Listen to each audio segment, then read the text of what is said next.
Alright, so the Star Wars prequels have gotten a fair bit of, shall we say, animosity over the years, and it's easy to see why. But for all they did horribly wrong, writing, lack of character development, Jedi Masters being slain in a single attack, they did some things very well. I understand that this could be hard to believe, but stick with me. With the latest Star Wars focusing on what made the original trilogy great, I thought I'd take a moment and go over some of the best things in the prequels. So let's get this one out of the way first. Better lightsaber duels. Have you ever tried watching A New Hope again? It's like Obi-Wan and Vader are fighting with lightsabers for the first time. A lot of that has to do with the time in which each of these trilogies were made, and while I do respect aspects of the final fight between Vader and Luke at the end of Return of the Jedi, it doesn't hold a candle to the crazy over-the-top spectacles that we get in the prequel trilogy. Obi-Wan and Qui-Gon Jinn versus Darth Maul, Anakin and Obi versus Count Dooku twice, and the coup de grace, Anakin versus Obi-Wan. Oh yeah.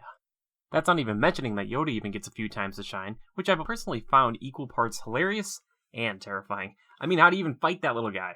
Somehow Dooku and Sidious fare quite well against him, but still. Either way, here's hoping that the technicality and spectacle of the prequel trilogy fight makes its way into episodes 8 and 9. One thing that the original trilogy lacked somewhat was a layer of scope. Even though everything that the Rebels was doing was very, very big, it never really felt like Star Wars was a galaxy-spanning conflict. Even the biggest battles we see aren't that big. Hoth has a handful of AT-ATs and about 40 Rebel soldiers, and Endor has, well, a lot of Ewoks. Two instances of how much bigger the prequel trilogy had were the Battle of Geonosis at the end of Episode 2 and the very beginning of Episode 3 with an insanely large space battle. These moments make the heroes feel small and more like a cog in the machine of war, as opposed to being one of the 10 people in hallway shootouts. Again, this has to do with the time and the overuse of CGI, which we can discuss in another video. I'm not trying to say that quantity is better than quality, but Star Wars needs to feel huge. I mean, hard to comprehend vastness. And that is one thing that the prequel trilogy definitely nails.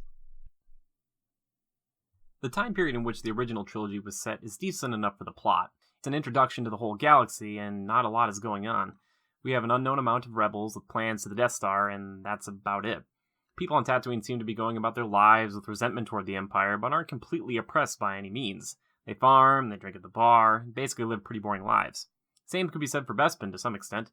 Even though Lando tries to avoid dealing with the Empire, Cloud City seems to be pretty tame, which is boring. This doesn't feel like a galaxy-spanning conflict. I feel like I've said that before. In the prequels, however, once they get past all the political debates in Episode 1, it is on.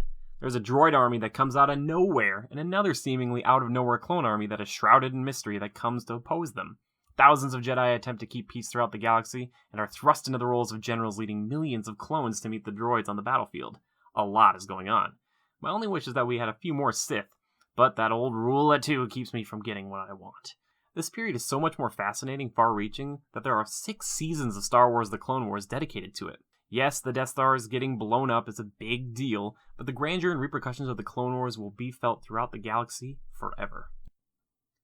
While the settings and locations for the original trilogy are iconic, the prequel trilogy had even more, which adds to my previous point about scope. In the original trilogy, we get Tatooine twice, Hoth, Dagobah, Bespin, Endor, and the Death Star, which I'm including because why not? With the prequels, we get Naboo, Coruscant, Tatooine twice again for some reason. Kamino, Geonosis, Utapau, Mustafar, Kashyyyk, Felucia, and a few more that Jedi get murdered on. Oh yeah, spoiler alert. Again, more isn't always better, but the technology allowed for more and varied, interesting locations. Mustafar is just beautiful to look at. Coruscant has this fascinating dichotomy of light in the Jedi Temple and the dark undertones of Palpatine's office/the Senate Room.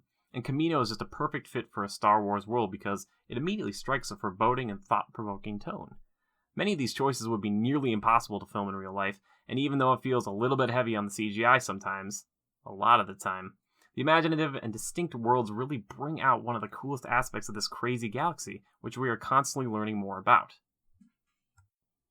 While the Skywalker family drama seems to be the main driving force in the entirety of the conflict in both trilogies, the most interesting character is Obi-Wan Kenobi. He is the epitome of a Jedi Master at a time when the Jedi were the predominant force in the galaxy. Yes, occasionally he gets knocked out while fighting Dooku, both times.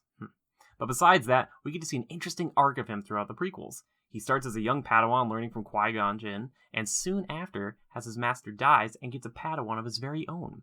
Then we see him climb from Jedi Knight fighting bounty hunters and locating droid factories into a fully fledged master in Episode 3. He isn't perfect though. He makes mistakes and he has faults, however. Also, he is somewhat bold at times and a naysayer at others. All these things come together to make him feel somewhat human, which most Jedi definitely don't feel like. He is conflicted about Anakin, the Council, and what he has to do to remain a true Jedi. Obi-Wan needs his own spin-off, and you can tell Ewan McGregor has had a good time in the past portraying this particular role. Let's make it happen! Or not. Either way, Obi's just the best.